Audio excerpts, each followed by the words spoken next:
سے ڈر جاؤ، اللہ سے ڈرو۔ حضرت سیدنا امام اعظم ابو حنیفہ رحمت اللہ علیہ رو رہے تھے تو ایک شخص کہنے لگا حضور قسم خدا کی 40 سال ہو گئے آپ کو دیکھتے ہوئے، آپ اتنے نیک ہیں کہ میں نے بندہ دیکھا کوئی نہیں، ہم تو گناہ گار ہیں، ڈرتے ہیں، آپ کیوں ڈرتے ہیں؟ کہا تم گناہوں سے ڈرتے ہو اور میں اللہ کی بے نیازی سے ڈرتا ہوں۔ دوسرا معنی کیا؟ فرمایا تم اس لیے ڈرتے ہو کہ تم سے گناہ ہو گئے، اور نیک لوگ اس لیے ڈرتے ہیں کہیں گناہ ہو نہ جائے۔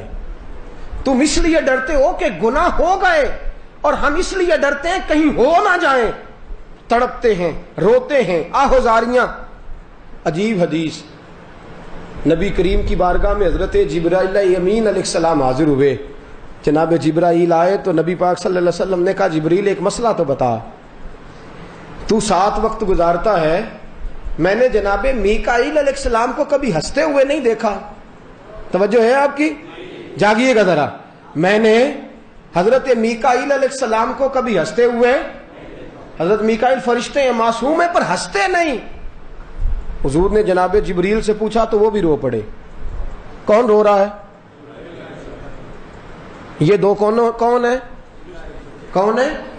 فرشتے جو گناہ ہی نہیں کرتے، معصوم ہے، گناہوں کی حیثیت نہیں رکھی اللہ نے۔ کہا اللہ کے رسول صلی اللہ علیہ وسلم نے کہ اے جبریل بتائیے کہ میکائیل ہنستے کیوں نہیں؟ تو جناب جبریل بھی رو پڑے۔ حضور نے فرمایا رو پڑے ہو؟ کسوں نے اکیلا ہوتا ہوں تو میں بھی بڑا روتا ہوں۔ حضور نے فرمایا وجہ، رونے کی وجہ، تم فرشتے ہو، تم تو گناہ نہیں کرتے، معصوم ہو، روتے کیوں ہو؟ کہ یا رسول اللہ جب سے ابلیس کا انجام دیکھا ہے، دل میں خیال آتا ہے کہیں گناہ ہو نہ جائے، کہیں اللہ کی پکڑ میں نہ آ جائیں، جب سے اس کا انجام دیکھا ہے تب سے رو رو کے وقت گزرتا ہے۔ جب ان دونوں نے بات کی تو میرے محبوب کی آنکھوں میں بھی آنسو آ گئے، حضور بھی روئے۔ کہا خدا بندہ ہمیں بے نیازی سے بچا، یا اللہ جبریل کو بے نیازی سے بچا، خدا بندہ میکائیل کو بے نیازی سے بچا۔ اسی وقت اللہ کا پیغام آیا، محبوب تو نے دعا کر دی ہے تو جبریل اور میکائیل کو خبر کر دے کہ قیامت تک میں انہیں نیکی پہ قائم رکھوں گا۔ قیامت تک کون رو رہا ہے؟ کون تڑپ رہا ہے؟ صحابہ روتے ہیں۔ حضرت مسور بن مخزمہ رضی اللہ تعالیٰ عنہ صحابی ہیں، ایک آیت سنی قرآن کی، یوم نحشر المتقین الی الرحمن وفدا ونسوق المجرمین الی جہنم وردا۔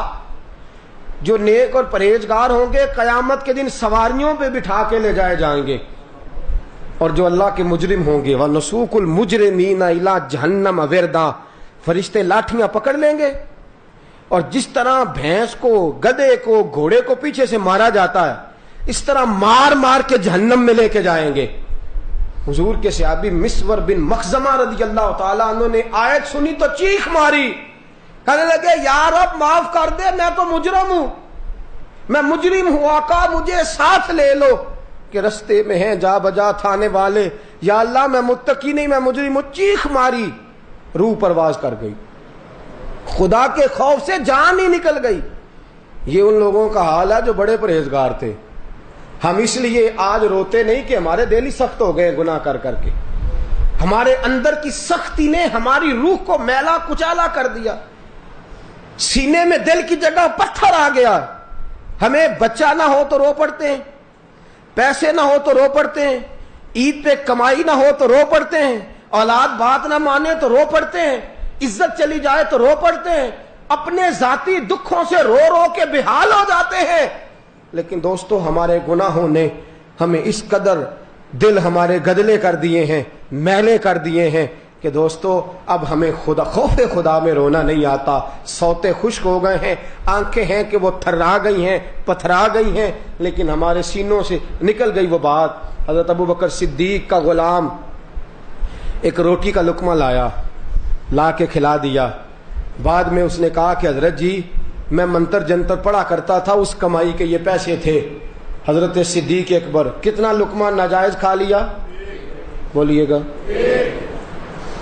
کتنا؟ ناجائز کمائی کا ایک لقمہ، اور جان بوجھ کے نہیں، غلام نے بتایا نہیں۔ حضرت صدیق اکبر نے گلے میں ہاتھ ڈالا، کہہ کر دی، الٹی کر دی، پھر ہاتھ ڈالا، پھر کہہ کی، پھر ہاتھ ڈالا، پھر کہہ کی۔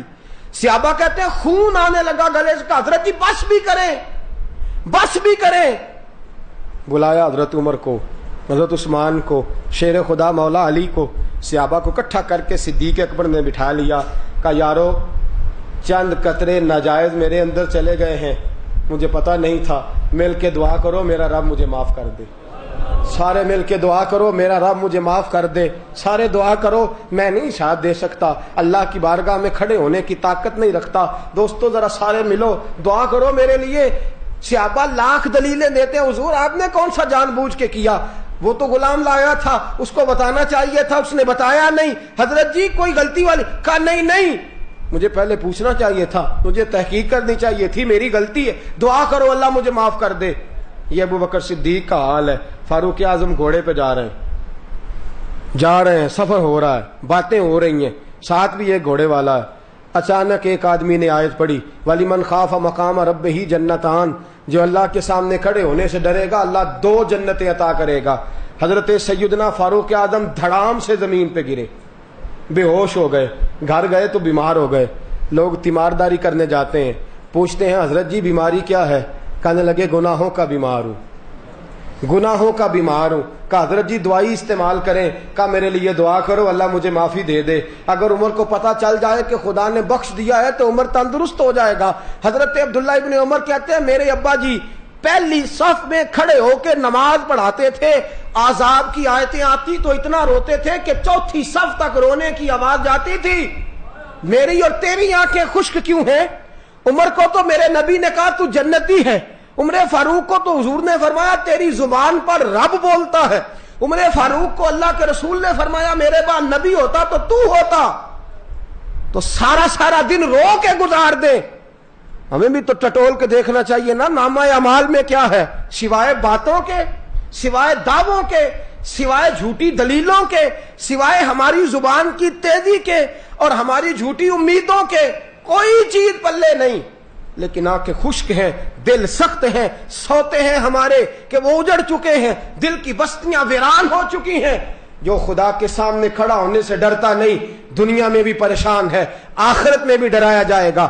سید عالم کے صحابہ حضرت عثمان غنی رضی اللہ تعالیٰ عنہ قبر پہ کھڑے ہیں تو رو رو کے آنسوؤں سے داڑھی بھر گئی ہے. غلام کہتا ہے حضور جنتی ہو کے اتنا روتے ہو؟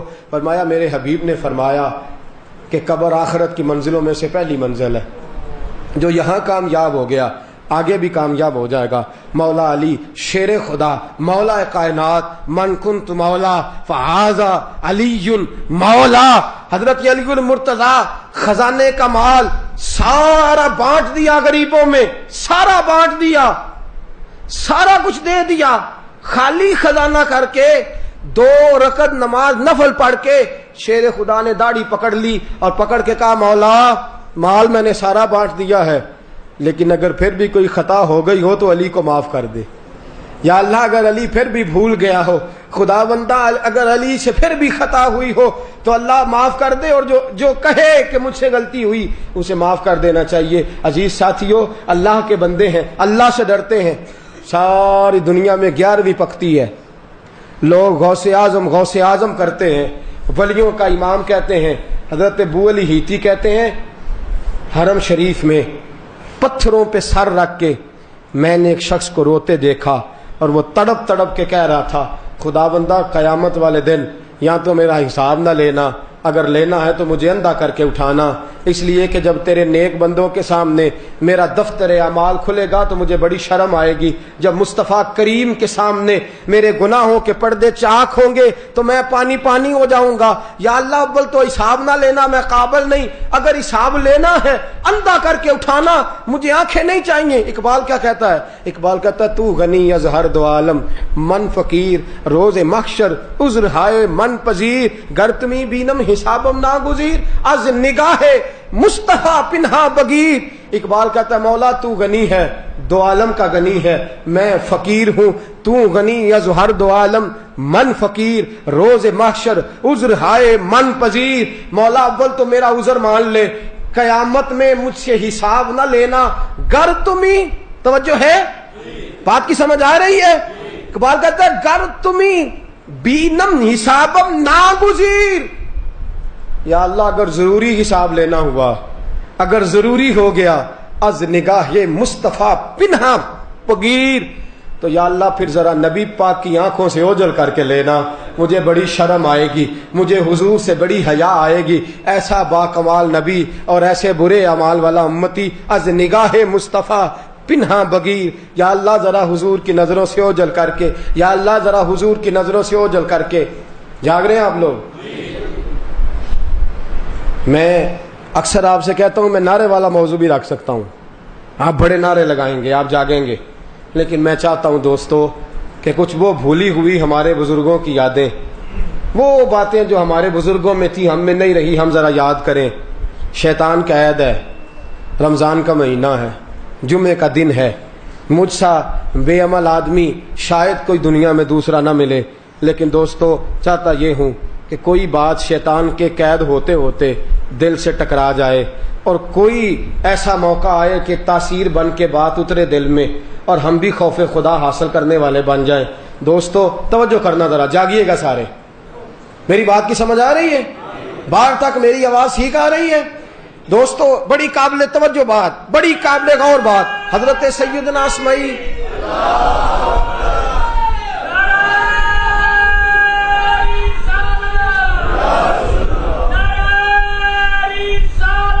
میں بڑی عجیب بات، حضرت اسماعیل ایک تابعی بزرگ ہیں، کہتے ہیں حج کرنے گیا، فارغ ہو گیا حج سے فارغ ہوا تو سب لوگ دھیرے دھیرے چلے گئے، کعبہ ایک دفعہ خالی ہو گیا، تھوڑا سا رش ہوتا تھا، مسلمانوں کی آبادی کم تھی، ابھی تابعین کا زمانہ تھا، صحابہ بھی موجود تھے۔ فرماتے ہیں کعبہ خالی ہو گیا، میرے دل میں خیال آیا، رات جب گہری ہوئی نا، آدھی رات ہوئی، تو دل میں خیال آیا کہ میں ذرا جاؤں تو صحیح، اور کوئی نہیں ہوگا، میں کچھ دیر اللہ کے گھر کے پاس جا کے وقت گزارتا ہوں۔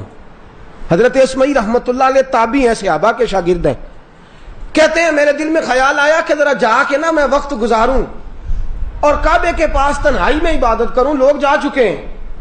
فرماتے میں گیا تو مجھے رونے کی آواز آنے لگی، میں تھوڑا اور قریب ہوا تو اور آواز آنے لگی، تھوڑا اور قریب ہوا تو مجھے لفظ بھی سنائی دینے لگے، رونے والا رو رہا ہے اور کہتا ہے یا اللہ مجھے پتا ہے میری خطائیں بہت زیادہ ہیں، یا اللہ میں جانتا ہوں اور تو جانتا ہے، جرم بہت ہیں، خطائیں بڑی ہیں، مولا مجھے خبر ہے کہ میں غریب ہوں، یا اللہ تو جانتا ہے میں پردیسی بھی ہوں، مولا تو جانتا ہے میں لاچار بھی ہوں، یا اللہ تو جانتا ہے میں مجرم بھی ہوں، یا اللہ تو جانتا ہے میرے دامن میں بڑے میل کچیل ہے، خدا بندہ کرم فرما، معافی عطا کر دے۔ کہتے ہیں وہ اس درد سے رو رہا تھا، میں جانتا بھی نہیں تھا، پر میں رونے لگا۔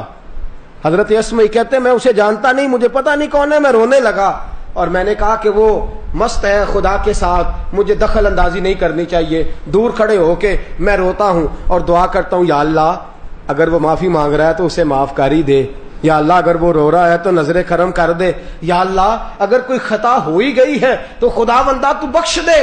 کہا میں دعا کر رہا تھا، اچانک ایک چیخ آئی، یا رب معاف کر دے، ایک آواز بلند ہوئی، اللہ معاف کر دے، پھر صدا آئی، اللہ بخش دے۔ کہتے ہیں پھر دھڑام سے وہ شخص گرا، زمین پہ گرتے ہی بے ہوش ہو گیا۔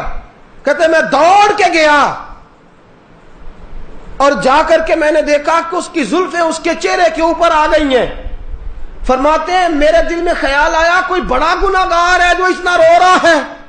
کہتے ہیں لوگوں حد ہو گئی، میں تڑپ گیا، میرا کلیجہ پھٹ گیا، دل میرا باہر نکلنے لگا۔ جب میں نے چہرے سے زلفیں ہٹائیں تو میرے پیروں سے زمین نکل گئی، یہ کوئی گناہگار تو نہیں، یہ تو سیدہ فاطمہ کے پوتے امام زین العابدین ہے، یہ تو سیدنا امام زین العابدین ہے، سارا گھرانہ تو کربلا میں دے آئے اور تنہا بچے ہیں، اور آہوزاریوں کا یہ منظر، تڑپ کا یہ عالم کہ امام زین العابدین کہتے ہیں میں نے چہرے سے زلفیں ہٹائیں اور پھر میں اٹھ کے ان کے قدموں میں گیا، میں نے ان کے پیروں کو چوما۔ امام صاحب نے آنکھیں کھول لی اور کھول کے کہا کہ اسمی تو کدھر سے آ گیا؟ میں نے کہا حضور مجھے بتلائیے، آپ کو جب سے ہم نے دیکھا، جب سے آپ کو پرکھا، خیر تو لوگوں نے آپ کے گھر سے لی ہے، توبہ تو لوگوں کے طریقے آپ کے گھر سے ملے ہیں، ہر چیز تو آپ کے گھرانے سے ملی ہے، ہر چیز تو اللہ کے رستے میں آپ نے دے دی، اتنی آہوزاریاں، اس قدر درد، اس قدر سوز، اس قدر کیفیات۔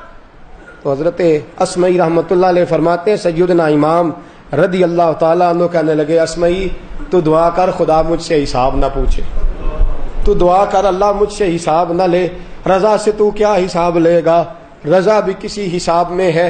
کہا دعا کر خدا حساب نہ لے، اگر خدا نے حساب لیا تو زین العابدین الجھ جائے گا، پھنس جائے گا۔ کہا مجھے ڈر لگتا ہے، میرے مصطفیٰ نے، میرے نانا نے فرمایا جس سے اللہ نے حساب پوچھ لیا وہ پھنس گیا، بچے گا وہی جس سے بغیر حساب و کتاب جنت دے دی جائے گی۔ کہا دعا کر اللہ مجھے معاف کر دے، دعا کر خدا مجھ سے